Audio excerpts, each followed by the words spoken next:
Good morning beloved. आप सबका स्वागत है कलीसिया में। जितने लोग हमें ऑनलाइन सुन रहे हैं, आप हमें ढूंढ सकते हैं फेसबुक पे। हमारा हैंडल है @beloved sons of God। और आप हमें लिख सकते हैं, हम आपको अपनी कलीसिया की जगह बताएंगे। और जितने जन आज हमें यूट्यूब में सुन रहे हैं, इस वीडियो के नीचे एक आपको लिंक मिलेगा, जिस लिंक को अगर आप क्लिक करेंगे उसमें एक PDF फाइल है जिसमें आज हम जितने भी वचन हम पढ़ने वाले हैं वो सारे वचन जो है आपको वो उसमें मिलेंगे। तो जितने लोग हमारे साथ जुड़े थे पिछले हफ्ते, आप सबको मालूम है हम किस विषय में जो है बात कर रहे हैं। वो विषय जो है वो है प्रेम और विवाह परमेश्वर पिता के तरीके से। और हम पिछले हफ्ते भी जो है हम इसके बारे में बात कर रहे थे। जिन्होंने वो मैसेज नहीं सुना, मैं उत्साहित करती हूँ कि आप उसे भी सुने। और हम देख रहे हैं इस संसार में जो है एक ज्ञान उत्पन्न होता है इस क्षेत्र में, लेकिन ज़रूरी नहीं है कि जो ज्ञान संसार से आ रहा है वो जीवन को उत्पन्न करे। क्योंकि अगर हम परमेश्वर के तरीके के अनुसार हम नहीं चल रहे तो उसका जो फल है वो मृत्यु होगा। और जो कारण जिसके विषय में आज हम इन सब चीज़ों के बारे में बात कर रहे हैं वो यही है कि बिलीवर्ड कलीसिया में बहुत से नौजवान लोग हैं और वो लोग जानना चाहते हैं इस विषय के बारे में, प्रेम के बारे में, विवाह के बारे में। इसलिए जो है हमने इस संदेश को लिया था। और बहुत से लोग मुझे लिखते हैं विवाह के बारे में और कैसे जो चीज़ें उनके जीवन में होती है। और मेरा विश्वास है जो वचन जो है, जब हम वचन पढ़ेंगे, अगर कहीं पे भी बंधन है वो उन जगहों में, उस क्षेत्र में उस आज़ादी को लेके आएंगे। और हम यहाँ पे बोर्ड को लेके आएंगे। आपको याद होगा पिछले हफ्ते हमने कुछ चित्र बनाए थे हम उदाहरण के रूप में, जिसमें हमने भेद देखा था आत्मा और शरीर के बारे में। मैं दोबारा से यहाँ पे हम देखेंगे। क्या आप सभी लोग इसे देख पा रहे हैं? तो हम लोग जो है आज वचन की शुरुआत करेंगे और हम देखेंगे यहाँ पे, जैसे रोमियो की पत्री से हम लोग पढ़ना शुरू करेंगे। और यहाँ पे आप देख सकते हैं मैंने 2 क्षेत्र बनाए हैं यहाँ पे जो आत्मा और शरीर को दिखाते हैं। और सबसे पहले जो है हम यहाँ पे संसार के क्षेत्र में देखेंगे और हम देखेंगे कि संसार का दृष्टिकोण प्रेम और विवाह के लिए क्या है। और हम देखेंगे जो संसारिक बुद्धि या संसार का तरीका है वो कैसे मृत्यु को उत्पन्न करता है। हम लोग जो है सबसे पहले वचन से शुरू करेंगे। यहाँ पे रोमियो की पत्री उसका 8 अध्याय 5 वचन को पढ़ेंगे। यहाँ पे लिखा है, क्योंकि शारीरिक व्यक्ति शरीर की बातों पर मन लगाते हैं। शारीरिक या शरीर की बातें क्या हैं आपको मालूम है। हमने अब्राहम के जीवन से देखा कि कैसे परमेश्वर ने अब्राहम और सारा से वादा दिया उनके वंश उत्पन्न करने के लिए। और हम देखते हैं एक समय ऐसा आया जब सारा को लगा कि उसे परमेश्वर की मदद करनी, और हमने देखा कि कैसे उसने अब्राहम को जो अपनी दासी के पास भेजा। तो जो शरीर है आपको मालूम है वो उन चीज़ों को दिखाता है जिसमें हम परमेश्वर की सहायता के बिना कोई कार्य को करते हैं। और हम देखते हैं जो काम शरीर के द्वारा किया गया उससे कैसे जो है वो हागार से जो है इश्माइल उत्पन्न हुआ और कैसे एक अलग जाति की जो है वो शुरुआत हुई। इसलिए हम देखते हैं शरीर के काम वो हैं जिसमें परमेश्वर के बिना या परमेश्वर की सहायता के बिना हम उस काम को करते हैं। और शरीर के काम वही हैं जिसमें हम अपने शरीर की इंद्रियों का सहारा लेते हैं। और जब हम अपने लिए सोचना शुरू करते हैं, क्योंकि हम बाइबल में देखते हैं आदम ने जो है इस काम को किया। आदम के जीवन से देखते हैं कि उसने अपने लिए सोचना शुरू किया। परमेश्वर पिता की ओर से उसे आज्ञा मिली थी कि तू इस भले बुरे के ज्ञान के वृक्ष के फल को मत खाना। अन्य किसी भी फल को जो है वो लोग खा सकते थे, लेकिन हम बाइबल में देखते हैं कि कैसे उन्होंने अपने लिए, अपनी बुद्धि के अनुसार जो उनके लिए अच्छा है उस चीज़ को चुना। और हम देखते हैं जब उन्होंने उस फल को देखा, बाइबल में लिखा है कि वो देखने में तो अच्छा था, पर क्या वो सचमुच अच्छा था? अभी जो है मैं मालदीव्स जाके आई थी और वहाँ पे मुझे एक फल मिला और उसकी तस्वीर मैंने ग्रुप में भी डाली थी। और मैंने कहा था कि ये सच में वैसा ही जो है फल है, क्योंकि वो दिखने में अच्छा लग रहा था लेकिन स्वाद में बहुत ही कड़वा था। इसलिए जो भले बुरे के ज्ञान के वृक्ष का फल है वो दिखने में अच्छा है पर स्वाद में वो अच्छा नहीं है। इसलिए जो व्यक्ति परमेश्वर पिता आपको देंगे वो अंदर से भी सुंदर होगा और वो बाहर से भी सुंदर होगा, क्योंकि परमेश्वर जो है वो भला है और उसकी जो सृष्टि जो है वो सुंदर है। यहाँ पे हम देखेंगे इस क्षेत्र में जो मृत्यु का क्षेत्र है, यहाँ पे सबसे पहले हमने देखा था वो एकपन विवाह से पहले क्योंकि जो एकपन है आपको मालूम है वो परमेश्वर ने बनाया विवाह के बाद। लेकिन जो शैतान है हर एक सुंदर चीज़ को जो बिगाड़ता है, संसार में जो है अभिलाषा है। हमने देखा था कि कैसे प्रेम जो है वो धीरजवंत है, लेकिन जितनी भी अभिलाषा है आपको मालूम है वो जल्दबाजी करना चाहती है। अगर कोई व्यक्ति आपके जीवन में और वो कह रहा है कि आपको ये काम करना है वरना जो है बहुत देर हो जाएगी, वो व्यक्ति आपके जीवन में चले जाएंगे, ऐसा नहीं है। क्योंकि हमें मालूम है प्रेम जो है वो धीरजवंत है। अभिलाषा जो है संसार में आपको मालूम है वो जल्दबाजी को चाहता है। और एक और चीज़ हमने देखी, वो साथ में रहना विवाह से पहले। आपको मालूम है लोग जो है आज जांचना चाहते हैं कि ये व्यक्ति मेरे लिए सही है या नहीं, और वो चाहते हैं कि हम उनके साथ हम रहें और जांचें। ये जो सारी चीज़ें हैं आपको मालूम है इसमें विश्वास की कोई आवश्यकता नहीं है, क्योंकि ये हर एक बातें जो हो रही हैं ये आपकी बुद्धि, आपके सोच के अनुसार जो है आप निर्णय ले रहे हैं। और मैंने देखा है उन लोगों को जो इस तरीके से चलते हैं और आज उनका जो फल है वो अलगता ही है, और वो चीज़ें जो है काम नहीं करी। क्यों? क्योंकि उसमें परमेश्वर का कोई सहयोग नहीं था। लेकिन एक पुत्र का तरीका अलग है और इसके बारे में आज हम और बातचीत करेंगे। एक और चीज़ जो हमने सीखी थी कि हम इस संसार के चक्रव्यूह या इसके रीति रिवाज में चलने वाले नहीं हैं। हो सकता है कि आपके जो मित्र हैं वो एक उम्र में विवाह हुई हो उनकी, ज़रूरी नहीं है कि वही नियम जो है वो आपके लिए भी काम करेगा। आपको मालूम है समय हमारे ऊपर प्रभुता नहीं करता, लेकिन हम हैं जो समय के ऊपर प्रभुता करते हैं। क्योंकि हम वचन में से देखते हैं कि आदम अकेला था और परमेश्वर ने देखा कि वो उसके लिए सही नहीं है और उसके लिए जो है एक साथी को बनाया। और आज के समय में आपको मालूम है हम अकेले नहीं हैं, क्योंकि यीशु मसीह हमेशा हमारे साथ हैं। चाहे हम एक भी क्यों ना हो, हम कभी भी अकेले नहीं हैं। और मैं उन लोगों के लिए बोल रही हूँ जो चाहते हैं कि जो विवाह नहीं करना चाहते हैं उनके लिए कि आप कभी अकेले नहीं हैं। और अगर परमेश्वर ने वो विवाह की इच्छा आपके मन में डाली है तो वो भी अच्छा है। एक और जिसके बारे में हमने पिछले हफ्ते बात नहीं करी थी वो है सोशल मीडिया का प्रेम। आपको मालूम है आज के समय में हम सोशल मीडिया के आसपास हम लोग जी रहे हैं और हम बहुत सी बारी ऐसे रिश्तों को देखते हैं जिनको बहुत अच्छे अच्छे लाइक्स मिले हैं और वो जो है अपने मतलब अच्छे अच्छे कमेंट्स मिले हैं। और एक पुत्र के रूप में आपको मालूम है हमारे लिए जो एक प्रेम है आपको मालूम है वो संसार से या संसार के तरीके से नहीं आता, जहाँ पे अगर पति ने अपनी पत्नी की तस्वीर अपलोड नहीं करी तो वहाँ पे लड़ाई हो जाती है। लेकिन हमारा जो वो प्रेम है वो सत्य के द्वारा आता है, कुछ लाइक्स के लिए नहीं।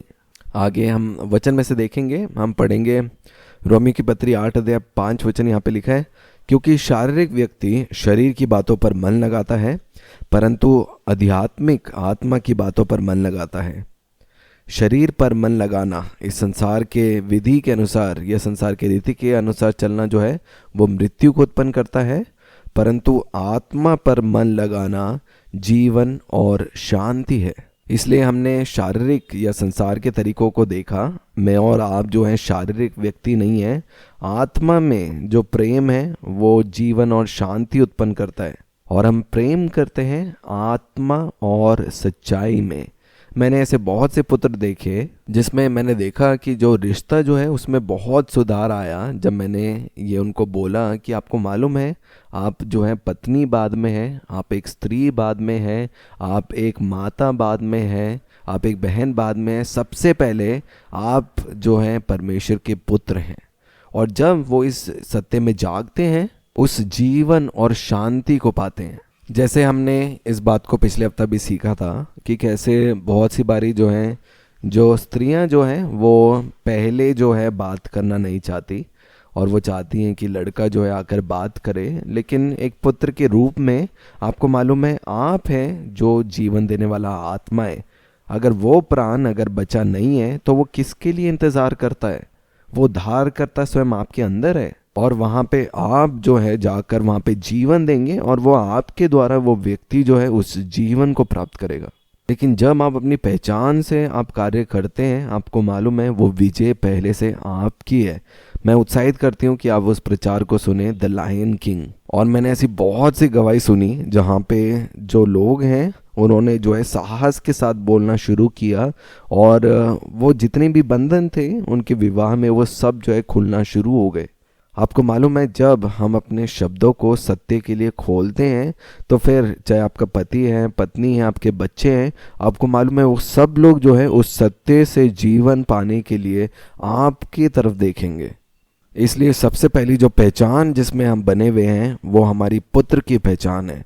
और उसके बाद जो है आप जो है घर में आप खाना बना सकते हैं या आप काम करने जा सकते हैं, लेकिन हर एक कामों को जब हम करते हैं वो काम जो है हम अपनी असली पहचान जो हमारे पुत्र की पहचान है उस पहचान में आकर हम उन काम को करते हैं।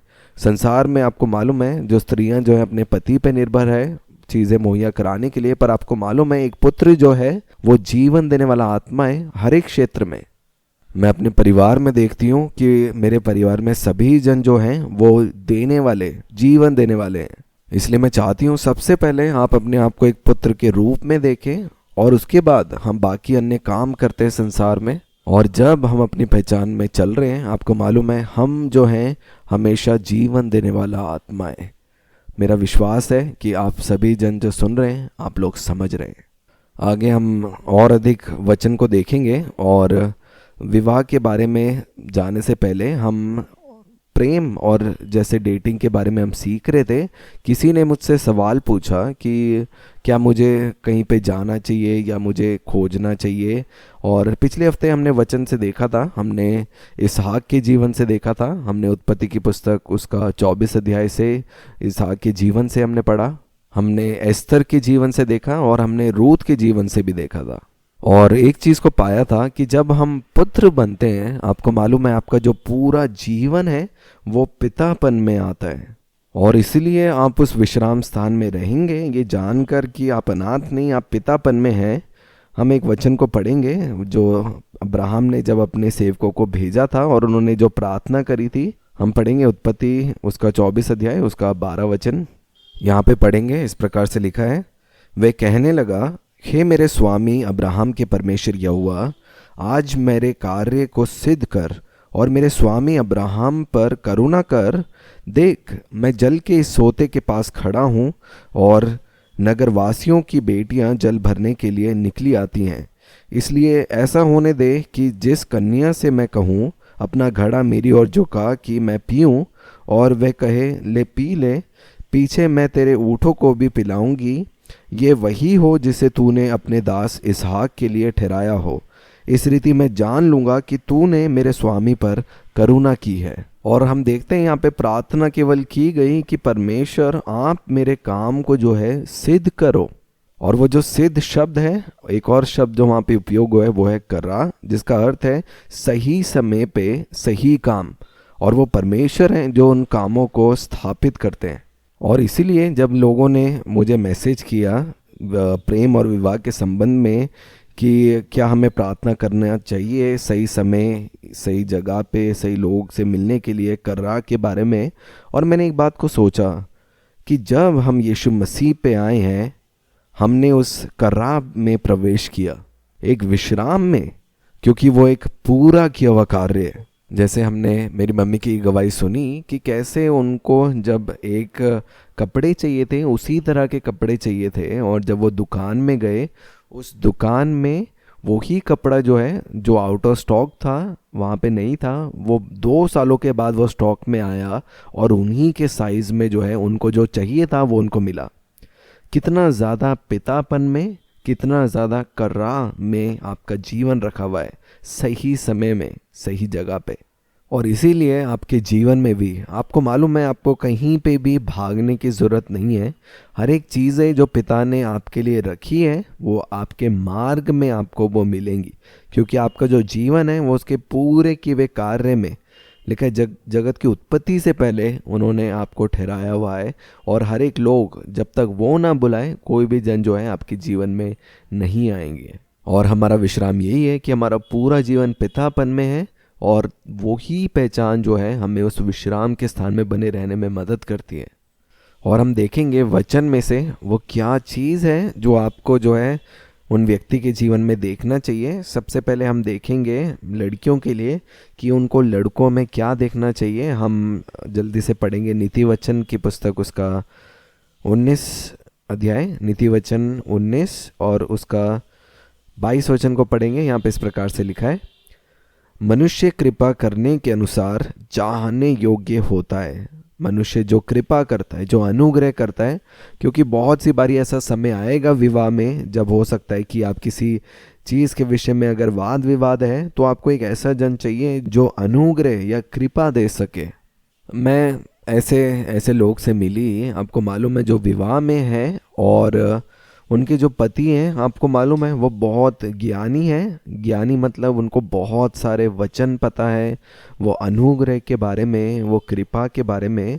लेकिन जब भी उनके बीच में आपको मालूम है वाद विवाद होता है, उनको पता नहीं चलता कि वो कैसे बर्ताव करते हैं। वहीं पे जो दूसरे जन हैं उनको इतना ज्ञान नहीं है, लेकिन जब भी ऐसा कोई लड़ाई होती है या वाद विवाद होता है, वहाँ पे वो बहुत तुरंत हैं माफ़ी मांगने के लिए, वो कृपा करने के लिए।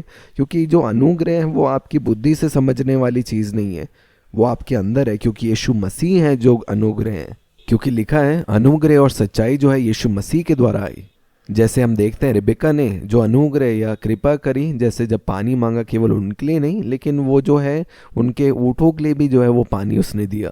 इसलिए आप एक ऐसा व्यक्ति खोज रहे हैं जो अनुग्रह में हो। और अनुग्रह का मतलब क्या है? उन चीज़ों को देने के लिए जिन चीज़ों के लिए आप शायद योग्य ना हो, और उनमें हम परमेश्वर को देखते हैं, उसके प्रेम को और उनकी भलाई को। और आगे हम देखेंगे पुरुष को जो है लड़कियों में क्या देखना चाहिए। हम इसी अध्याय का 14 वचन देखेंगे। यहाँ पे लिखा है, घर और धन पुरखाओं के भाग से, परंतु बुद्धिमती पत्नी जो है वो यहोवा ही से मिलती है।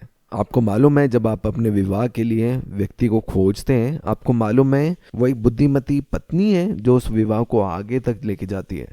और हम वचन में भी पढ़ते हैं कि लिखा है, बुद्धिमानी से ही जो है वो घर बनता है और समझ से ही वो घर जो है वो स्थापित होता है।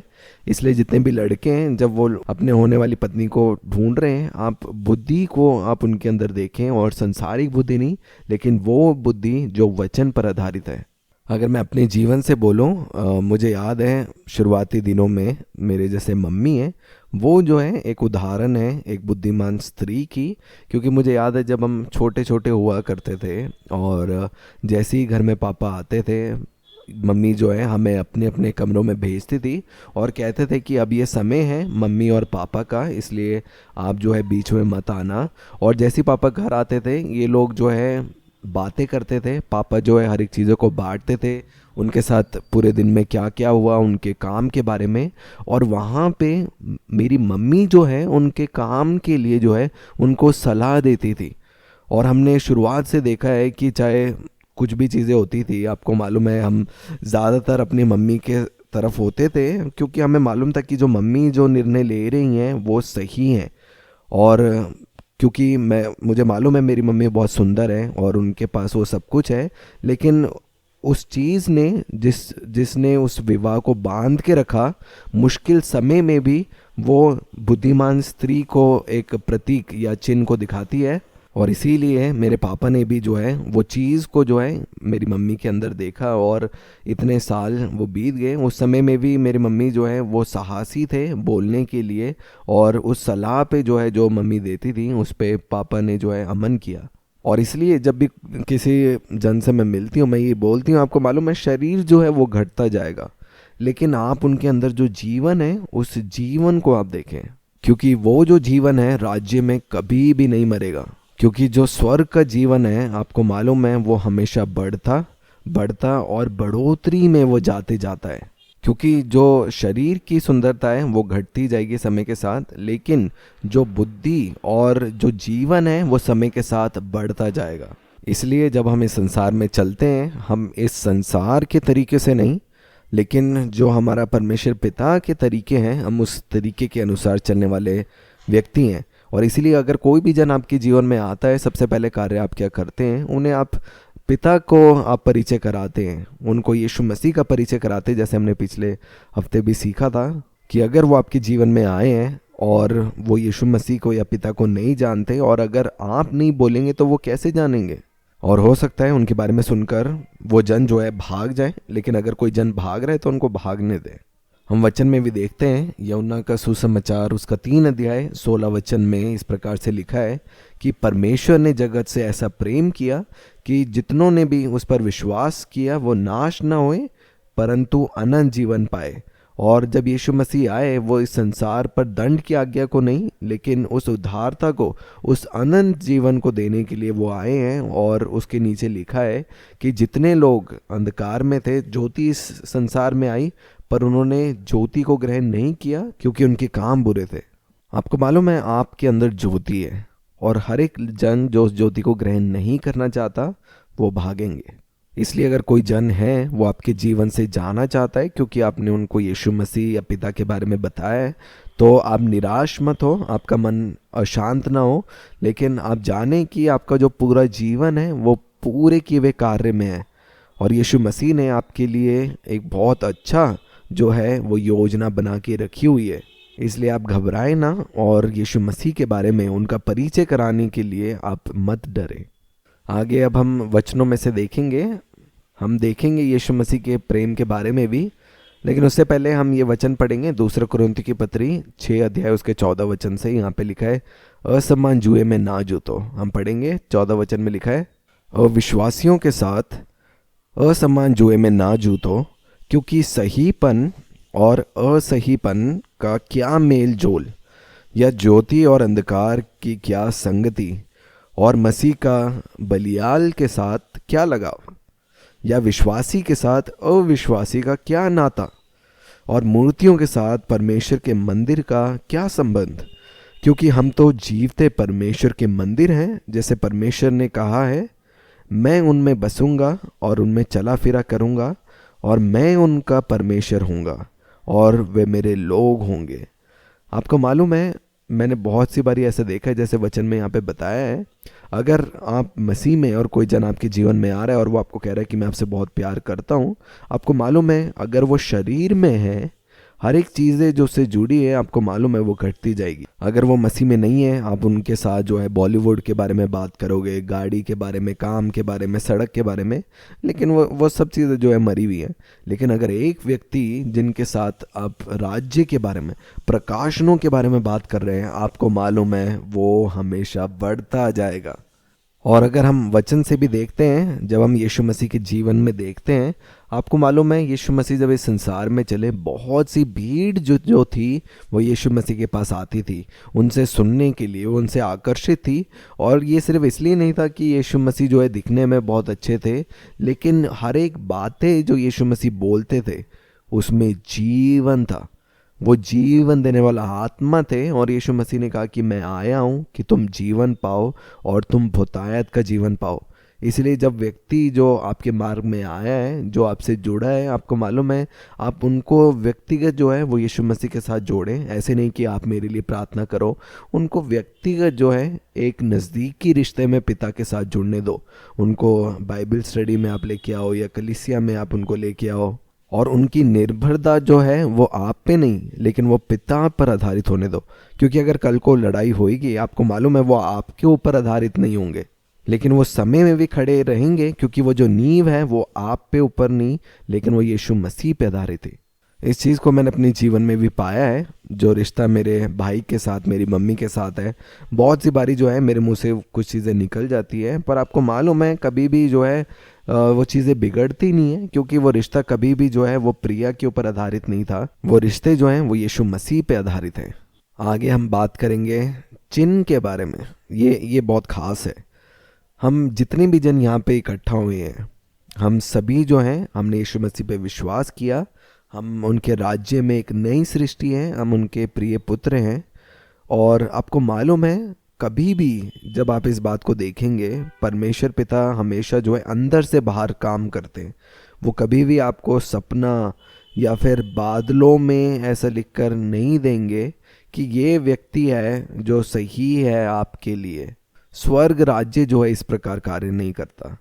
मेरा विश्वास है जो संसार है, जो संसार का ज्ञान है, वो इस रीति से जो है वो ज़रूर कार्य करती है। और मैंने बहुत से लोगों को इस छल में गिरते हुए देखा है, मैं भी उनमें से शामिल हूँ।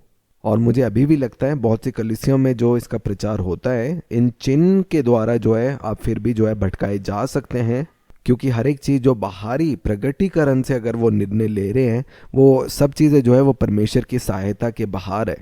अगर आप एक दूसरे को पसंद कर रहे हैं और आप एक चिन्ह को मांग रहे हो, वो अलग बात है। पर अगर आप उनको बिल्कुल भी पसंद नहीं करते और कोई आता है और वो कहता है कि सपने में मुझे कहा है कि आप, परमेश्वर ने मुझे आपको दिखाया है, ऐसे बहुत सी विवाह जो हुई है उनसे जब मैं मिली हूँ, मैंने ऐसे बहुत से समय देखा है कि उनको जो है कलीसिया के ऊपर जो है वो रिश्ता जो है निर्भर होता है, और बहुत सी बारी केवल जो कलीसिया है वो उनको पकड़ के रखी हुई है। क्योंकि मुझे लगता है उस रिश्ते की जो नींव थी वो केवल चिन्ह के ऊपर जो है वो आधारित की थी। हम वचन में से देखते हैं जब यीशु मसीह अपने चेलों से बातचीत कर रहे थे, एक आवाज़ जो है वो स्वर्ग से आई कि ये मेरा प्रिय पुत्र है जिसे तुम देखते हो। और यीशु मसीह ने इस बात को कहा था कि ये आवाज़ मेरे लिए नहीं लेकिन ये तुम्हारे लिए आई है। यीशु मसीह को कोई चिन्ह की ज़रूरत नहीं है, वो स्वयं एक चिन्ह के समान है। पुत्र जो है वो चिन्ह के पीछे नहीं भागते। मेरे जीवन में भी शुरुआती दिनों में मैं एक व्यक्ति को पसंद करती थी, वो नॉटिंगम में थे और मैं उन्हें बहुत पसंद करती थी। 5 साल के बाद जो है वो एक सपन में जो है मुझे बताया कि ये व्यक्ति जो है वो ड्रग्स में चले जाएंगे, आपके जीवन के लिए अच्छा नहीं होगा, ऐसा कुछ दर्शन मुझे मिला। और वही 5 साल बाद जब मैं वापस आई बॉम्बे और जब मैं न्यूयॉर्क गई, वहाँ पे परमेश्वर ने फिर से मन में डाला कि आप जाकर इन व्यक्ति से मिलो। और मैंने कहा कि मैं भूल चुकी हूँ उन व्यक्ति के बारे में, क्या ये अच्छा नहीं है?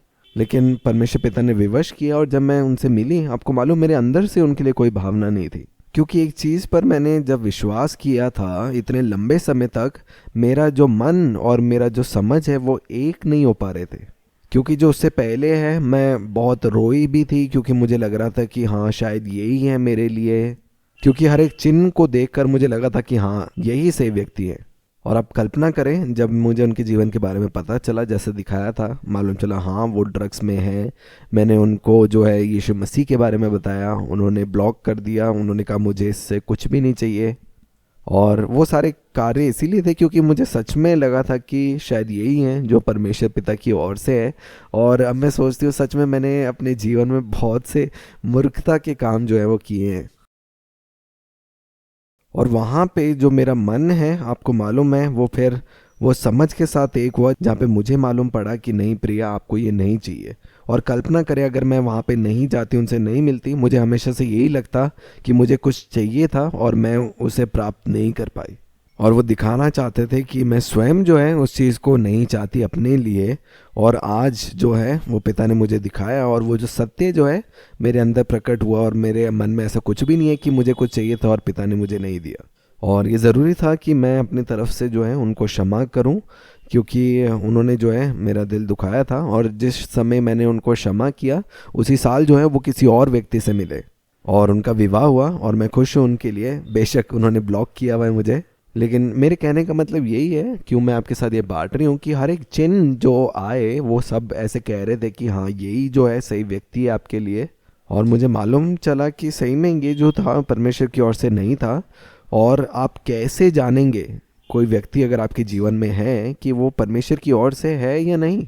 आपको मालूम है वो परमेश्वर पिता आपको वो बातें प्रकट करेंगे, और वो ऐसी है जैसे आप उनसे बात करेंगे। जब आप पिता के बारे में, यीशु मसीह के बारे में बात कर रहे हैं, अगर उस व्यक्ति को उन्हें ग्रहण नहीं करना, आप जान जाएंगे। क्योंकि इसहाक के जीवन में देखा, जब वो सेवक जो है रेबेका को लेने जा रहे थे, उन्होंने केवल प्रार्थना करी कि मेरे काम को सिद्ध करें, और जो इतनी सारी वहाँ पे जो स्त्रियाँ थी, वो स्त्री जो इसहाक के लिए थी वो उन तक पहुँची।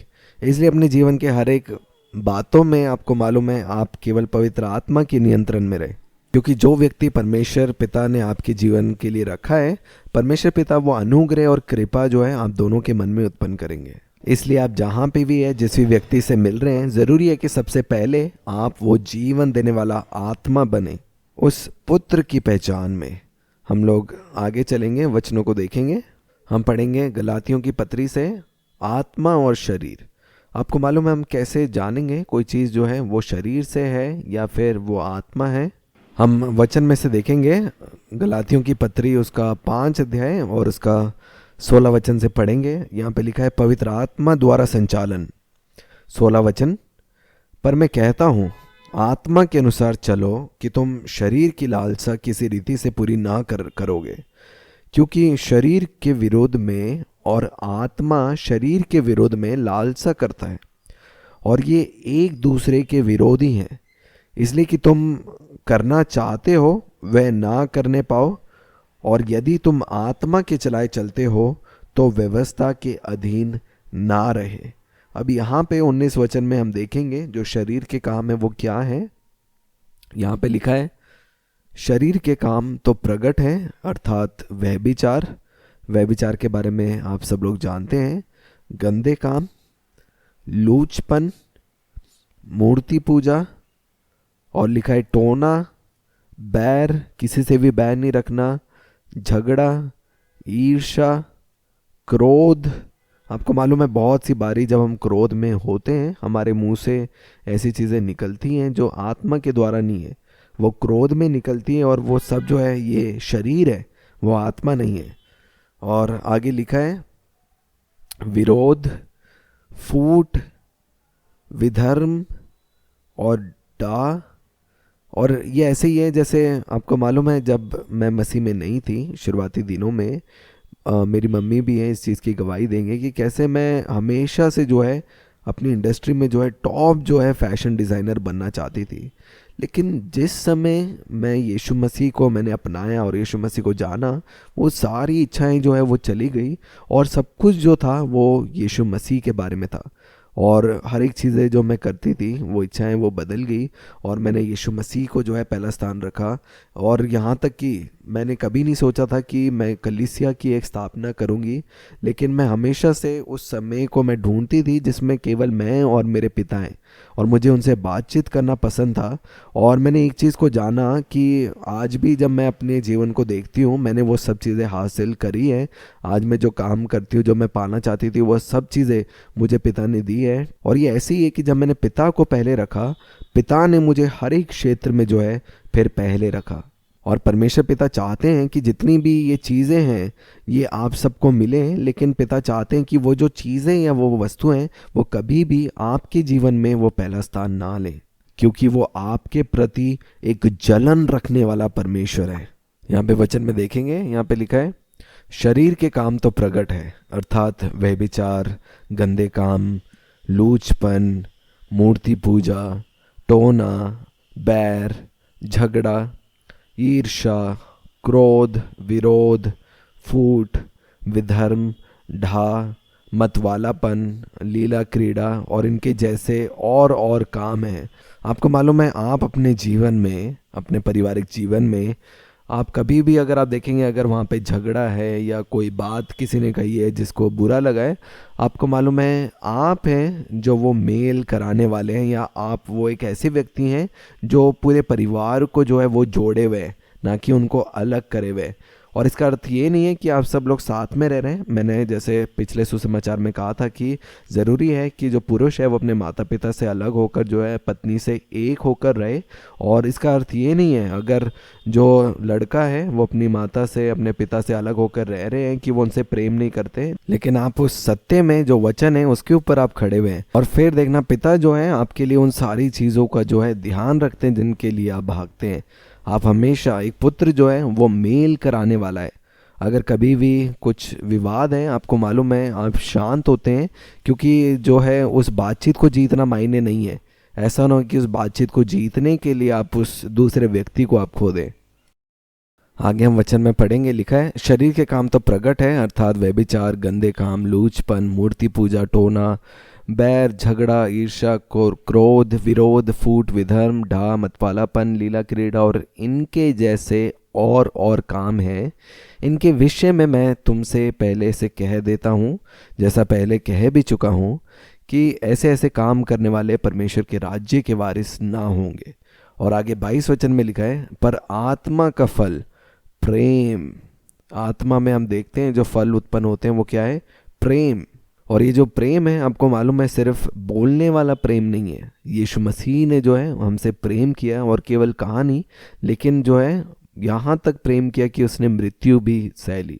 वो कार्यों में भी उस प्रेम को प्रकट किया। इसलिए जब हम कहते हैं कि हम प्रेम करते हैं, हम उसे कार्य में भी प्रकट करने वाले लोग हैं। क्योंकि बहुत सी बारी आपको मालूम है जो आपके कार्य हैं वो और अधिक आवाज़ से बोलते हैं जितना कि आपके शब्द कई बारी नहीं बोलते। आगे पढ़ेंगे, लिखा है पर आत्मा का फल प्रेम, आनंद, शांति, धीरज। आप एक दूसरे के लिए जो है आप धीरजवंत रहे, जैसे हमने अभी सीखा। आगे है कृपा, भलाई, विश्वास, जो बहुत ज़रूरी है। आप एक दूसरे के प्रति विश्वास योग्यता के साथ रहिए। मान लीजिए एक व्यक्ति आपके जीवन में है जो आपके साथ बहुत बारी आप लोग बाहर जा चुके हैं, लेकिन अभी भी उसको अभी निर्णय नहीं है कि आप जो है उनके पति होंगे या पत्नी होंगे। अगर ये निर्णय नहीं है, क्योंकि मुझे मालूम है मेरी बहन और मेरे जीजा जो थे, आपको मालूम है जिस दिन वो पहले दिन मिले, यही है मेरे लिए वो जीवन साथी के रूप में, और ये विश्वास योग्यता को दिखाता है। और आगे लिखा है नम्रता और संयम। आपको मालूम है प्रेम जो है वो संयम है, उसमें संयम है। कितनी बार ऐसा हुआ है जब हम स्वर्ग राज्य में आए, आपको मालूम है बहुत सी गलतियां भी हमसे होती हैं, पर क्या परमेश्वर जो है हमसे प्रेम करना छोड़ देते हैं। वैसे ही विवाह है, आपको मालूम है वो एकपन है और वो आधारित है उस लहू की वाचा पे। जैसे हमने पढ़ा वो संयम, आपको मालूम है अगर कोई भी चीज़ आपको कह रही है जल्दबाजी करने के लिए, तो आप जान जाइए कि वो प्रेम नहीं है, लेकिन वो अभिलाषा है। क्योंकि अभिलाषा जो है वो अभी चाहती है, वो जल्दबाजी है, उसमें उतावलीपन है। लेकिन प्रेम जो है आपको मालूम है वो धीरजवंत है। और मैं ऐसे बहुत से लोगों से मिली हूँ जिन्होंने जो है परमेश्वर के तरीके से जो है चीज़ें नहीं करी, और जो पति या पत्नी है या विवाह के बाद बहुत सी ऐसी समस्या आई, लेकिन अगर अभी आज है, आप यीशु मसीह के लहू के द्वारा आज अपने आप को पवित्र और शुद्ध कर सकते हैं, क्योंकि वो सामर्थ्य है आज आपको शुद्ध करने के लिए।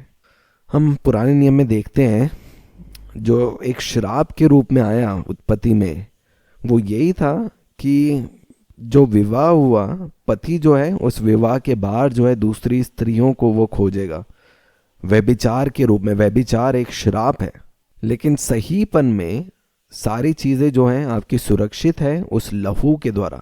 हमने पिछले हफ्ते भी देखा था अब्राहम और सारा के जीवन में कि कैसे अब्राहम ने अपनी खुद की जान बचाने के लिए जब वो दूसरे राज्य में गया, और वहाँ पे उसने सारा को कहा कि तू वहाँ पे कहना कि तू मेरी पत्नी नहीं लेकिन मेरी बहन है, और जिसके कारण जो है वो मेरे प्राण को जो है वो बख्श देंगे। और जब अबीमेलेक सारा को ले आया, आपको मालूम है किसने सारा की रखवाली करी या सुरक्षा करी? वो परमेश्वर पिता ने।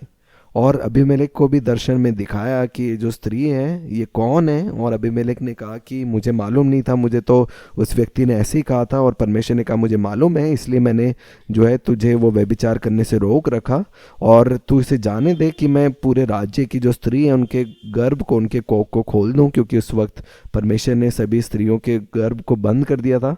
पर ये सारी चीज़ों से हमें एक बात सीखने के लिए मिलती है कि उनके विवाह में आपको मालूम है कौन था जो विश्वास योग्य रहा? वो परमेश्वर पिता।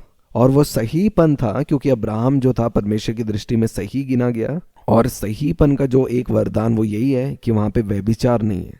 आप विश्राम में रहें और आप घोषणा करें कि आपके सहीपन के द्वारा जो वरदान मिला है जिसमें व्यभिचार नहीं है, मेरे जो पति या पत्नी है वो मेरे साथ जो है विश्वास योग्यता में रहेंगे।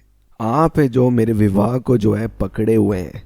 इन बातों को जो है मैंने कहीं और नहीं सुना, लेकिन जो मुझे प्रकट हुआ है प्रकाशन में, मैं आज आपके साथ बांट रही हूँ कि सहीपन में सब कुछ जो है सुरक्षित है। और अगला जैसे हमने देखा था, आपको मालूम है कुछ भी जो है वो बाहर से अंदर नहीं है। जो भी चिन्ह थे, यीशु मसीह आपके अंदर है, और यीशु मसीह आपको जो है वो इच्छा देंगे कि ये सही व्यक्ति है या नहीं है। आगे हम वचन में देखेंगे कि परमेश्वर का जो प्रेम है, यीशु मसीह का प्रेम है, वो किस तरीके से दिखता है या वो क्या है। यीशु मसीह जो है वो जीवन देने वाला आत्मा है, और मैं और आप भी जो हैं वो जीवन देने वाला आत्मा है। यीशु मसीह का प्रेम जो है गिराता नहीं है, लेकिन जहाँ पे मृत्यु है वहाँ पे भी वो जीवन को लेके आता है। जो सही प्रेम है, आपको मालूम है यीशु मसीह जब पापियों के बीच में गए, उनके गुनाहों को जो है वो बाहर निकालने के लिए नहीं, लेकिन उनको क्षमा कर कर अपने सहीपन को देने के लिए गए। इसलिए जो प्रेम है, असली जो प्रेम है वो देने वाला है। और अगला, प्रेम जो कहता है और जो करता है वो एक है। इसलिए जब आप प्रेम करते हैं, हमेशा आप उनके लिए जो है आप कह रहे हैं उसे आप कार्य में भी लेके आए, और हमेशा जो है आप वो ज़्यादा उनके लिए आप करें, क्योंकि आप देखेंगे कि जब प्रेम में है, आपको मालूम है, जब आप अपनी पत्नी से आप प्यार कर रहे हैं और जब पत्नी जो अपने पति से प्यार कर रही है, आप दोनों एक दूसरे के लिए वो जीवन देने वाला आत्मा बनेंगे। और ये मैं मानती हूँ, जो वचन जो दिया गया है वो व्यक्तिगत हमारे लिए है और वो हमारे बदलने के लिए है। वो एक दूसरे को वचन बोलकर उन पे दोष लगाने के लिए नहीं है।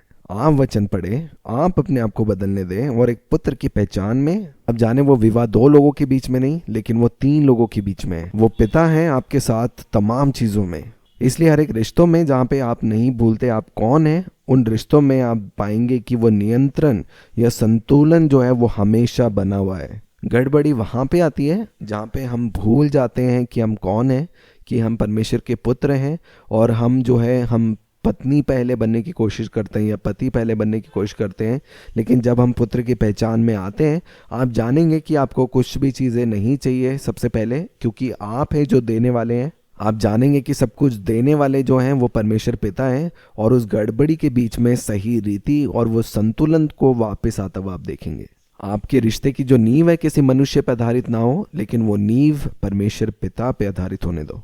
मुझे बहुत पसंद है जितनी भी गवाही जो है कलीसिया में आती हैं, क्योंकि यहाँ पे कलीसिया में हम लोग जोर देते हैं आपकी निर्भरता को वापस से किसी मनुष्य से पे नहीं, वहाँ से हटाकर वो निर्भरता केवल आपके परमेश्वर पिता पे स्थापित करने के लिए।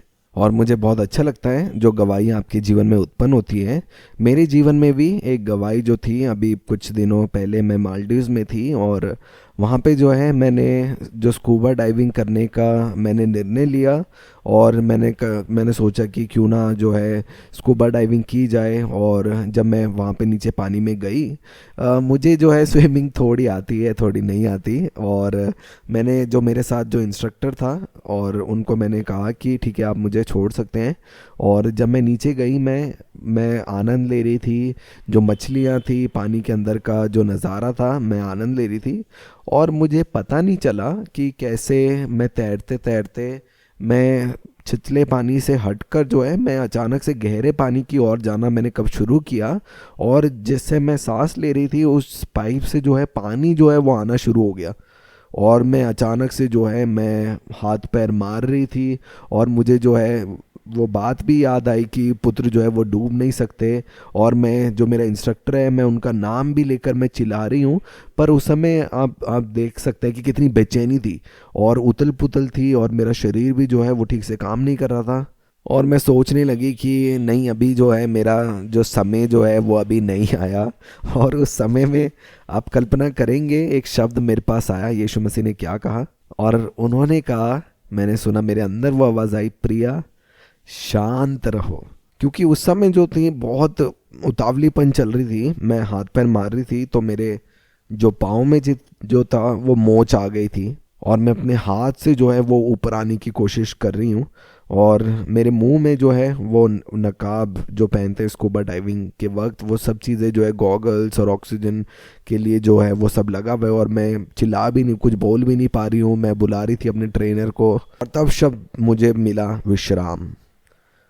और मैंने केवल अपने सर को ऐसे पीछे किया और अचानक से मैंने देखा कि जब मैंने ऐसे किया, बिल्कुल ढीला अपना शरीर को छोड़ दिया, मेरा शरीर अपने आप जो है ऊपर की तरफ आया और एक हाथ से मैं ऐसे धीरे धीरे कर कर पीछे की तरफ जा रही थी। गुस्सा भी आ रहा था उन ट्रेनर के ऊपर। और 5 मिनट बाद मुझे पता भी नहीं चला, लेकिन मैं जो हूँ समुद्र के किनारे पहुँच गई थी। और उसके बाद ट्रेनर आता है, वो पूछता है सब कुछ सही है, ऐसे अंगूठा दिखाकर।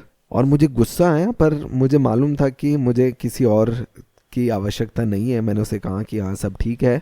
उनको तो मालूम भी नहीं चला कि क्या क्या हुआ था और मैंने उनको बताया भी नहीं। लेकिन उस समय में आपको मालूम है जो शब्द मेरे पास पहुंचा वो यही था कि प्रिया शांत।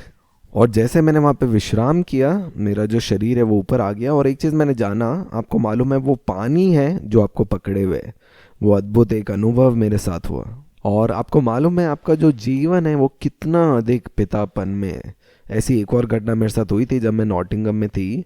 एक जो फल मैं खा रही थी और उसका जो दाना था वो मेरे गले में फंस गया और मैं सांस नहीं ले पा रही थी। और मेरे दोस्तों को लग रहा था कि मैं मजाक कर रही हूँ, वो लोग हंस रहे थे।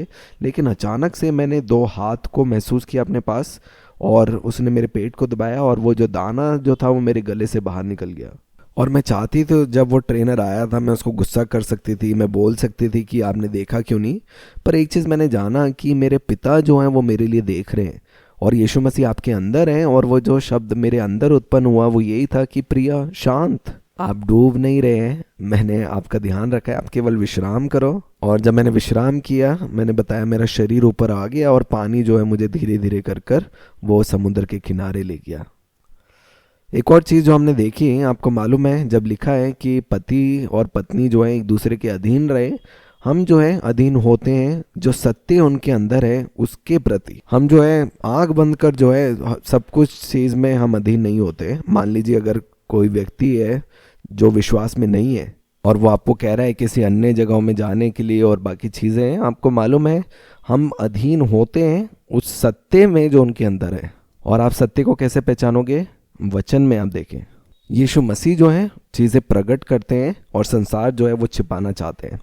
अगर आप किसी ऐसे व्यक्ति के साथ हैं जो संसार को नहीं बताना चाहता आपके बारे में, या फिर स्त्री है जो संसार को नहीं बताना चाहती, और मैं समझती हूँ इस बात को कि अगर आप मिल रहे हैं और दोनों सहमत होते हैं इस बात में, वो अलग बात है। लेकिन अगर कोई और चीज़ है तो आप जाने कि जो पाप है वो छुपाता है, लेकिन प्रेम जो है पूरे संसार को और उसे एक उत्सव की तरह बनाना चाहता है। यीशु मसीह जो है आपको एक उत्सव की तरह बनाते हैं। मुझे याद है एक बारी मुझे एक दर्शन मिला, मेरे कानों में आवाज़ आई जिसमें गीत था। यीशु मसीह मुझे कह रहे थे कि मैं तुम्हें एक उत्सव की तरह मनाता हूँ।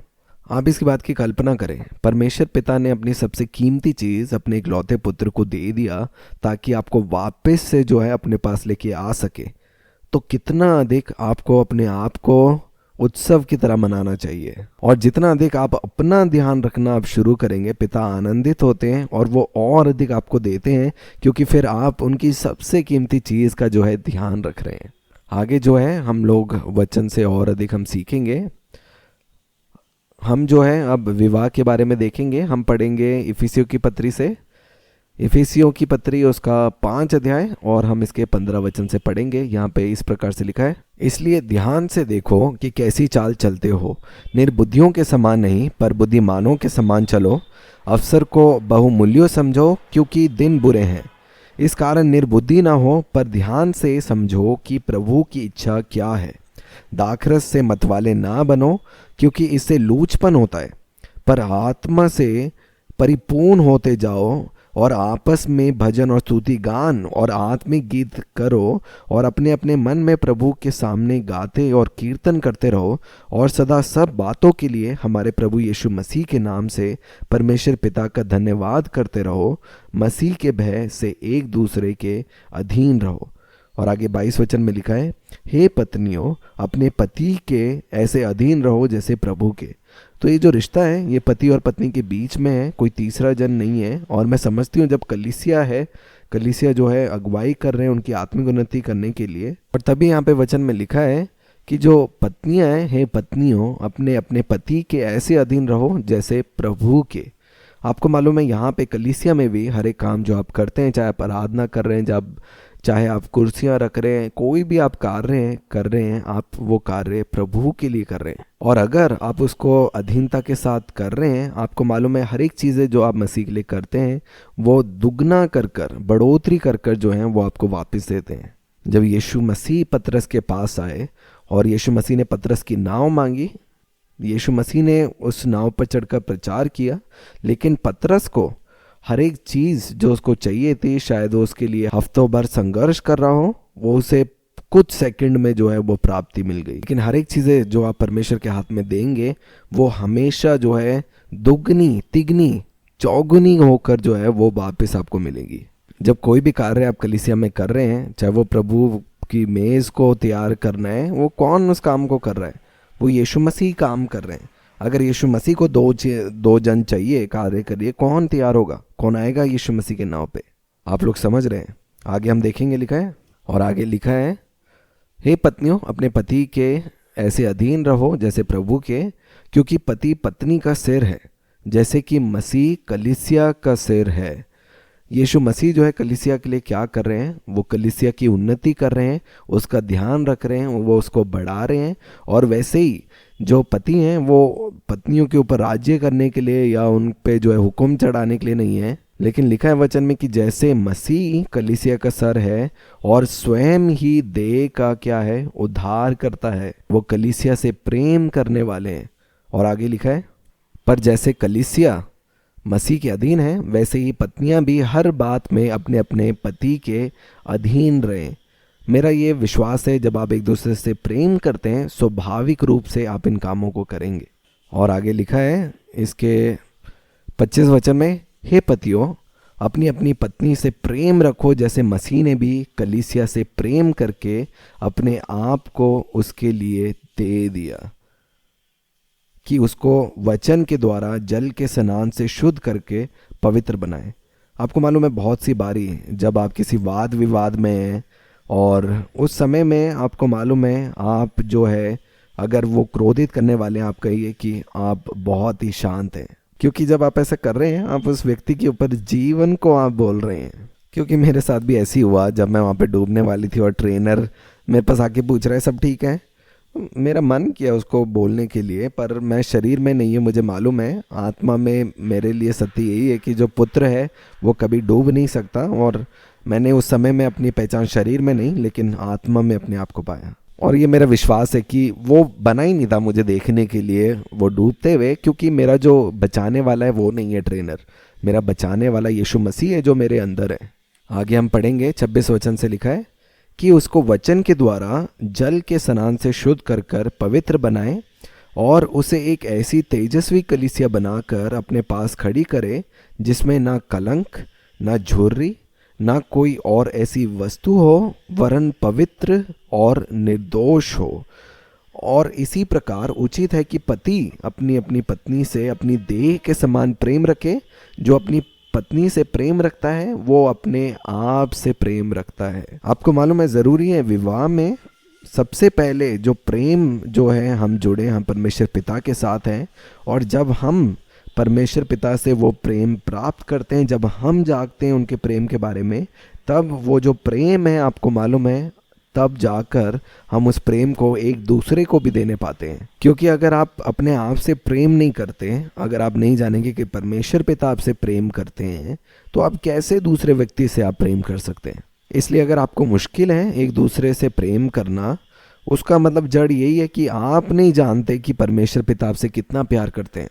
और मैं आप प्रत्येक जन को आज उत्साहित कर रही हूँ कि बेशक आप वचन सुनते हैं रविवार को आकर यहाँ पे, लेकिन आप व्यक्तिगत उनके साथ आप समय बिताएं। बहुत सी बारी जब लोग जो है समस्या में आते हैं, आपको मालूम है मुझे बहुत सी बारी मैसेज करते हैं कि आप मेरे लिए प्रार्थना करो, या मैं इस समस्या से मैं गूंज रहा हूँ, आप मेरे लिए पूछो और फिर मुझे बताओ। मैं कोई गुरु नहीं हूँ, आपको कोई सवाल चाहिए आप पिता के पास जाइए, वो सवाल आपको उसका उत्तर वचन में से मिलेगा। क्योंकि मुझे बुरा लगता है लोग जो हैं कलीसिया के साथ रिश्ते में हैं लेकिन परमेश्वर पिता के साथ नहीं। आप स्वयं अपने लिए जो है उन सवालों के उत्तर पाने के लिए वचन को खोले, क्योंकि यहाँ पे वचन में लिखा है जो पत्नी से प्रेम रखता है वह अपने आप से प्रेम रखता है, क्योंकि किसी ने कभी अपने शरीर से बैर नहीं रखा वरन उसका पालन पोषण करता है, जैसा मसीह भी कलीसिया के साथ करता है। आपको मालूम है पिता आनंदित होते हैं जब आप अपना ध्यान रखते हैं। और आगे लिखा है इसलिए कि हम उसकी देह के अंग हैं, इस कारण मनुष्य अपनी माता पिता को छोड़कर अपनी पत्नी से मिला रहेगा और वे दोनों एक तन होंगे। ये भेद तो बड़ा है, पर मैं यहाँ मसीह और कलीसिया के विषय में कहता हूँ, पर तुम में से हर एक अपनी पत्नी से अपने समान प्रेम रखे और पत्नी भी अपने पति का भय माने। आपको मालूम है ज़रूरी है कि आप हमेशा एक दूसरे का आदर करें अपने शब्दों के द्वारा। इसलिए नहीं कि वो व्यक्ति अच्छा है या बुरा है, इसलिए क्योंकि पिता ने कहा है, वचन में लिखा है कि मैं जीवन देने वाला आत्मा हूँ, तो मैं हर एक क्षेत्र में वो जीवन को मैं दूंगा। और फिर आप देखेंगे जब आप अपने भाग को करेंगे, परमेश्वर पिता आपके लिए बाकी जो चीज़ें हैं वो पूरा करेंगे। फिर वो परमेश्वर पिता है, उनके हृदय को बदलेंगे। आप जब रिश्ते में आ रहे हैं, आप इसलिए मत आए ये सोचकर कि हाँ एक ये व्यक्ति जो है एक दिन जो है वो बदल जाएंगे। लेकिन आप वो प्रेम जो है उनके आज में प्रकट करें, क्योंकि जो प्रेम है जो परमेश्वर पिता की ओर से आता है वो सामर्थ्य है वो बदलने के लिए। और इसीलिए अगर आप कल का इंतज़ार कर रहे हैं, इसका मतलब आज में जो है आप उनको सही मायने में वो प्रेम जो है वो प्रकट नहीं कर रहे। क्योंकि अगर आप उनको पसंद नहीं करते लेकिन आपको लग रहा है कि वो बदल जाएंगे, अच्छा है कि आप उनके साथ ना रहें। ये जो पहले से विवाह किए हुए लोग हैं उनके बारे में नहीं है, हाँ, ये वो लोग हैं जिन्होंने अभी तक शादी नहीं करी है। क्योंकि जितने लोग विवाहित हैं आपके बारे में कहा गया है कि आप एक हैं उस समय तक जब तक यीशु मसीह का दूसरा आगमन ना हो, उस लहू की वाचा में जिसमें आप बंधे हैं। ये जो बातें हैं उन लोगों के लिए हैं जो अभी तक विवाह में नहीं प्रवेश किए। आगे जो है हम और भी वचन से देखेंगे। हम पढ़ेंगे पहले कुरिन्थियों की पत्री उसका 7 अध्याय उसके 1 वचन से पढ़ेंगे। यहाँ पे विवाह से संबंधित जो प्रश्न है उसके बारे में उत्तर जो है वो लिखे गए हैं, हम पढ़ेंगे। यहाँ पे लिखा है, उन बातों के विषय में जो मैंने तुम में लिखी है, ये अच्छा है कि पुरुष स्त्री को ना छुए, परंतु व्यभिचार के डर से हर एक पुरुष की पत्नी और हर एक स्त्री का पति हो। पति अपने पत्नी को हक का पूरा करे और वैसे ही पत्नी भी अपने पति का। पत्नी को अपनी देह पर अधिकार नहीं पर उसके पति का अधिकार है, वैसे ही पति को भी अपने देह पर अधिकार नहीं परंतु पत्नी का है। यहाँ पे हम एकपन के बारे में देखते हैं, कैसे हम एकपन के बारे में विषय में कह रहे थे कि विवाह में जो है वो एकपन जो है परमेश्वर पिता देखना चाहते हैं। और तभी यहाँ पे लिखा है, पत्नी जो है अपनी देह पर अधिकार नहीं उसके पति का अधिकार है, वैसे ही पति को भी अपनी देह पर अधिकार नहीं परंतु पत्नी का है। आगे 5 वचन में लिखा है, तुम एक दूसरे से अलग ना रहो परंतु केवल कुछ समय तक आपस की सम्मति से कि प्रार्थना के लिए अवकाश मिले और फिर एक साथ रहो। ऐसा ना हो कि तुम्हारे असंयम के कारण शैतान तुम्हें परखे। और आगे लिखा है इसके 6 वचन से, परंतु मैं जो ये कहता हूँ वह अनुमति है ना कि आज्ञा। मैं ये कहता हूँ कि जैसा मैं हूँ वैसे ही सब मनुष्य हों, परंतु हर एक को परमेश्वर की ओर से विशेष विशेष वरदान मिले हैं, किसी को किसी प्रकार का और किसी को किसी और प्रकार का। यहाँ पे पौलुस अपने विषय में कह रहा है, क्योंकि पौलुस जो है वो विवाहित नहीं है और वो कह रहा है अगर किसी को ऐसी इच्छा मिली है तो वो अच्छा है, और अगर किसी को इच्छा मिली है विवाह करने के लिए तो वो भी अच्छा है। और 8 वचन में वो इस प्रकार से लिखता है, परंतु मैं अविवाहितों और विधवाओं के विषय में कहता हूँ, हर एक जो विधवा हैं और अविवाहित है उनके विषय में, कि उनके लिए ऐसा ही रहना अच्छा है जैसा मैं हूँ। परंतु यदि वे संयम ना कर सके तो विवाह करे, क्योंकि विवाह करना कामातुर रहने से भला है। यहाँ पे जितने लोग भी अविवाहित है विधवा है, पौलुस जो है वो कहता है कि अगर आप ऐसे रहना चाहते हैं जैसे मैं हूँ वैसे अच्छा है, और अगर संयम नहीं तो विवाह करने के लिए जो है वो उत्साहित करता है। और 10 वचन में लिखा है, जिनका विवाह हो गया है उनके विषय में, उनको मैं नहीं वरन प्रभु आज्ञा देता है कि पत्नी अपने पति से अलग ना हो, और यदि अलग भी हो जाए तो बिन दूसरा विवाह किए रहे, या अपने पति से फिर मेल कर ले, और ना पति अपने पत्नी को छोड़े। 12 वचन में लिखा है, दूसरे से प्रभु नहीं परंतु मैं ही कहता हूँ, यदि किसी भाई की पत्नी विश्वास ना रखती हो और उसके साथ रहने से प्रसन्न हो तो वह उसे ना छोड़े। जिस स्त्री का पति विश्वास ना रखता हो और उसके साथ रहने से प्रसन्न हो वह पति को ना छोड़े, क्योंकि ऐसा पति जो विश्वास ना रखता हो वह पत्नी के कारण पवित्र ठहरता है, और ऐसे पत्नी जो विश्वास नहीं रखती पति के कारण पवित्र ठहरती है। नहीं तो तुम्हारे बाल बच्चे अशुद्ध होते, परंतु अब तो पवित्र हो। आपको मालूम है ऐसा क्यों कहा गया है? क्योंकि जो पति और पत्नी है वो एक है। और इसलिए वचन में लिखा है कि मान लीजिए आपका विवाह हो गया है और एक जन जो है वो विश्वास में आती है और दूसरा जो जन है वो उनके साथ रहना चाहता है, तो लिखा है कि उन जन को तो आप ना छोड़े, क्योंकि आप हैं जो उन्हें पवित्र कर रहे हैं। और मैं विश्वास करती हूँ एक समय आता है जब वो भी विश्वास में आते हैं, क्योंकि फिर वो उस जीवन में से ले रहे हैं जो उन्होंने आपके अंदर देखा है। और आगे लिखा है उन व्यक्तियों के लिए जैसे, परंतु जो पुरुष विश्वास नहीं रखता यदि वह अलग हो तो अलग होने दो। ऐसी दशा में कोई भाई या बहन बंधन में नहीं। परमेश्वर ने हमें मेल मिलाप के लिए बुलाया है, क्योंकि हे स्त्री तू क्या जानती है कि तू अपने पति का उद्धार करा लेगी, और हे पुरुष तू क्या जानता है कि तू अपने पत्नी का उद्धार करा लेगा। मतलब कि एक समय आ सकता है कि जब वो लोग भी जो है उद्धार पाए, पर ये जो बातें हैं ये विवाहित लोगों के लिए लिखी गई हैं। जो लोग का विवाह नहीं हुआ, मैं आप सबको उत्साहित करती हूँ कि आप उस जन के साथ विवाह करें जो मसीह को जानता है। क्योंकि आप विश्वास करें, शुरू में जो है अच्छा लग सकता है, वो तुरंत तुरंत हो रहा है सब कुछ, आप सही समय में शादी कर रहे हैं, सब कुछ चीज़ें सही हैं। लेकिन एक समय आएगा जब आप देखेंगे वो अलग अलग विचार या धाराएं जो हैं वो समय के साथ जो है वाद विवाद को उत्पन्न करेंगी। और हमारी प्रार्थना यही है कि हर एक वो जो जन है वो विश्वास में परमेश्वर पिता को जो है ग्रहण कर कर उस राज्य में आ जाए। जो लोग मसीह में हैं उन पर दंड की आज्ञा नहीं है। अगर कुछ लोग हैं जिन्होंने ऐसे किया है, मेरा विश्वास है परमेश्वर पिता हर एक बातों को भलाई में बदलने के लिए सामर्थ्य हैं। और आगे पढ़ेंगे हम, इसके 39 वचन में लिखा है, जब तक किसी स्त्री का पति जीवित रहता है तब तक वह उससे बंधी हुई है, परंतु यदि उसका पति मर जाए तो जिससे चाहे विवाह कर सकती है, परंतु केवल प्रभु में।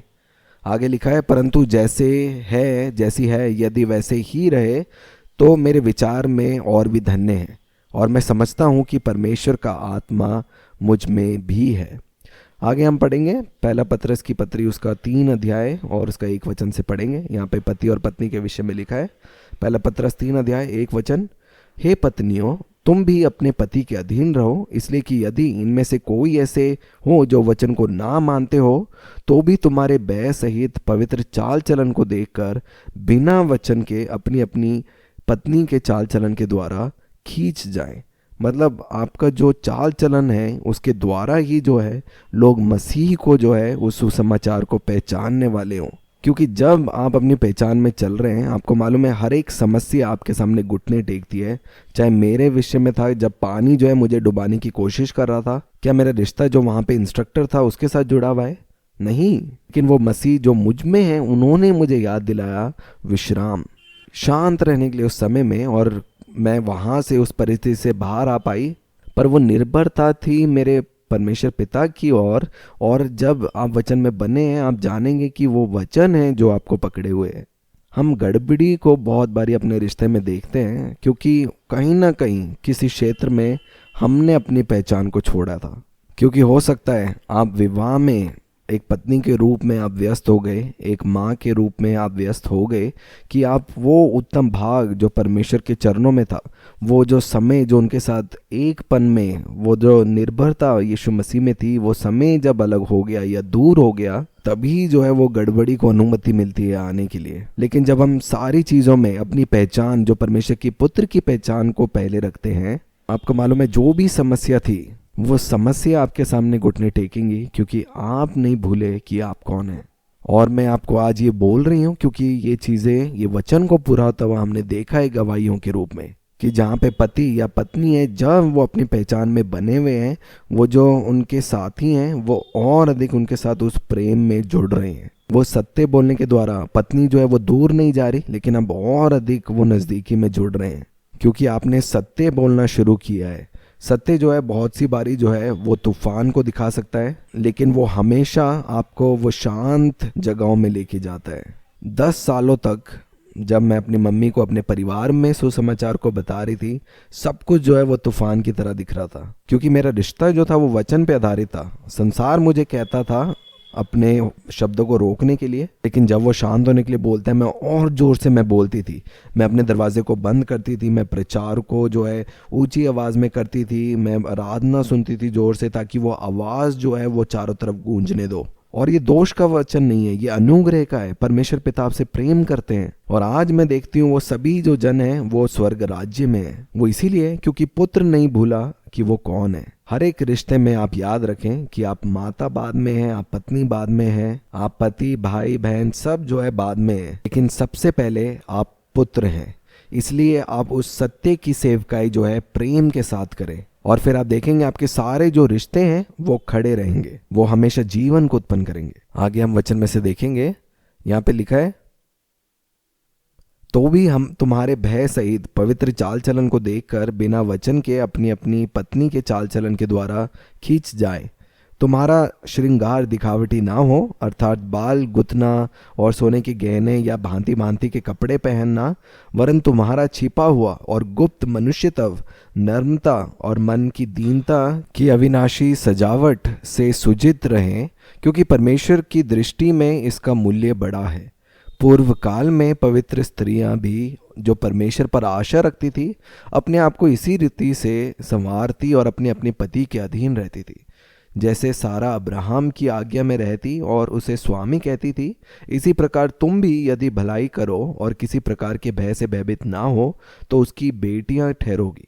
वैसे ही हे पतियों, तुम भी बुद्धिमानी से पत्नियों के साथ जीवन निर्वाह करो और स्त्री को निर्बल पात्र जानकर उसका आदर करो, ये समझकर कि हम दोनों जीवन के वरदान के वारिस हैं, जिससे तुम्हारी प्रार्थनाएं रुक ना जाए। आपको मालूम है वचन में लिखा है कि हम मसीह के साथ संगी वारिस है। इसका मतलब है जो पति और पत्नी है वो एक है, इसलिए अपने को हर एक कामों में हमें एकपन में देखना है। आगे हम पढ़ेंगे पहला तीमुथियुस की पत्री उसका 5 अध्याय और उसका 8 वचन यहाँ पे लिखा है, पर यदि कोई अपनों की ओर निज करके अपने घराने की चिंता ना करे तो वह विश्वास से मुकर गया है और अविश्वासी से भी बुरा बन गया है।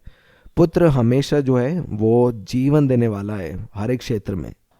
और अंत में मैं आप सबको उत्साहित करना चाहती हूँ, जो पति और जो पत्नी है एक दूसरे का और अपना ध्यान रखे, एक उत्सव की तरह मनाएं।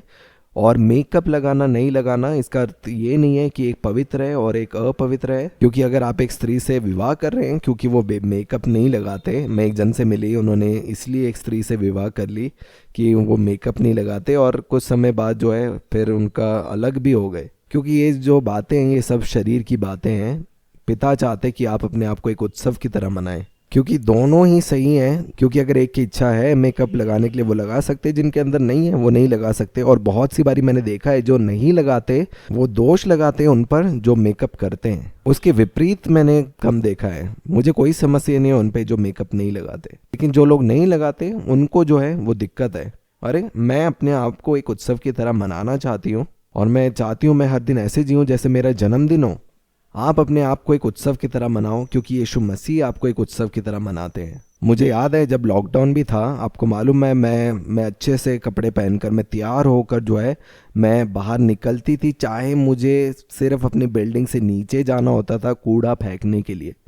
और जब मैं दुकानों में जाती थी मैं देखती थी लोग अपने पजामा में घूम रहे हैं। और मैं आप सबको उत्साहित करती हूँ कि आप अपने आप को जो है अच्छे से ध्यान रखें, आप जो है अपने आप को उत्सव की तरह मनाएं, क्योंकि परमेश्वर पिता यीशु मसीह जो है आपको जब वो देखते हैं आपको वो एक उत्सव की तरह मनाते हैं। और जब आप ऐसे कार्य करना शुरू करेंगे आपको मालूम है वो उत्सव की जो भावना है अन्य लोगों तक भी पहुँचेगी। और मैं आपको ये इसलिए उत्साहित कर रही हूँ क्योंकि आप जो है परमेश्वर पिता की नज़रों में सबसे कीमती चीज़ हैं। और इसीलिए जब आप अपना ध्यान रखते हैं लोग भी जब आपको देखते हैं अरे वाह ये अपने आप से कितना प्यार करते हैं, वो भी उस प्रेम को देखने पाएंगे जो पिता आपसे करते हैं। क्योंकि अगर आप खुद से प्रेम नहीं कर पाएंगे तो आप कैसे दूसरे लोगों से प्रेम करेंगे। और उसके बाद आप देखेंगे जो प्रेम परमेश्वर ने किया उस प्रेम को आप अपने आत्मा से, आपके प्राण से, आपके शरीर से, आपके आसपास के लोगों में उमड़ता हुआ देखेंगे। तो जितने लोग प्रेम में हैं मेरा विश्वास है पिता जो है इस साल में आपके जीवन में अद्भुत कार्य करेंगे। एक चीज़ पुत्र की पहचान में आप जानें कि आपका जो पूरा जीवन है वो एक पितापन में, एक पूरा किए हुए कार्य में छुपा हुआ है। इसलिए अगर एक समय में दूसरे जन के लिए जो चीज़ें हुई है ज़रूरी नहीं है कि आपको उसी समय में वो चीज़ें मिलें, लेकिन मेरा विश्वास है अगर आप आज वचन सुन रहे हैं और आपकी इच्छा है, धन्यवाद कर सकते हैं पिता का कर्रा के लिए। सही समय पे सही जगह पे आप होते हैं कि पिता हैं जो आपके लिए हर एक चीज़ें मुहैया कराते हैं। और जितना अधिक आप विश्राम में हैं पिता उन चीज़ों को पूरा कर रहे हैं। बस मेरा और आपका कार्य ये है कि हम उन चीज़ों को जब हम प्राप्त करते हैं हम कभी ना भूलें कि हम कौन हैं, हम परमेश्वर के प्रिय पुत्र हैं।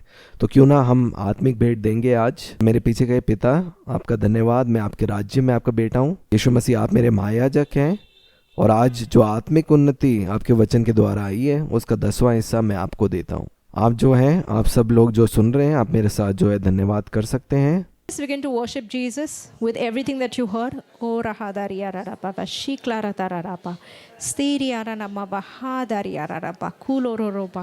Father, I just thank you I thank you that it is you who adds all things. I thank you for the gift even of singleness to some who want it. And Father, I thank you for the gift, Father, that you have given of those who desire to have marriages and life partners. Father, I thank you that it's you who are adding it, that you cause the right place at the right time for sons, because our whole life is a finished work. And I just thank you for marriages already people who are in marriages, that you are the Father who turns water into wine. I thank you that you're filling your sons with your love. And even as they're remembering and they're absorbing all the love that you have for them, they're able to lavish it out on their spouse, Father. And I just thank you that it's by blood that you hold all things together, even our marriages. And I just speak your peace and blood over it in Jesus' name. Amen.